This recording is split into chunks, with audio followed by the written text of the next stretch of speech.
Comme chaque année, les pèlerins sont nombreux à converger vers Lourdes. 25 000 personnes y sont attendues en ce 15 août. Une fréquentation en hausse de 15% pour la deuxième année d'affilée, grâce aux fidèles, mais aussi grâce aux bénévoles qui affluent de toute la France. Benjamin Péter.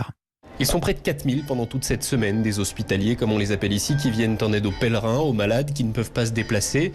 Laurent et Pauline arrivent de Lyon, ils sont pisciniers. Après un pèlerinage au mois d'avril, ils ont décidé de se porter volontaires. Tous ces pèlerins, bien évidemment pour la plupart d'entre eux, ont une espérance de guérir si ce sont des personnes qui ont vraiment un handicap. Donc nous, on les accompagne dans les piscines pour les rassurer et les plonger dans l'eau. C'est très fort, c'est une succession de rencontres et c'est une parenthèse dans notre année. D'autres parcours les sanctuaires en tirant des pèlerins sur des petites charrettes bleues. C'est le cas de Cécile, 18 ans, qui accompagne Marinette, 91 ans. C'est vrai qu'on n'a pas souvent l'habitude, surtout quand on est jeune, de voir des malades et de s'occuper d'eux.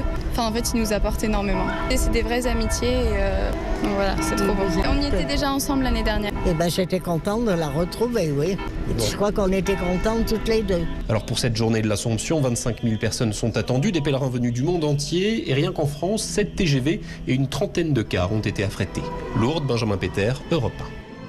Et on revient sur ces célébrations de l'Assomption et sur cette fréquentation en hausse au pèlerinage de Lourdes avec le porte-parole de la conférence des évêques de France qui sera avec nous dans une dizaine de minutes, le père Thierry Magnin.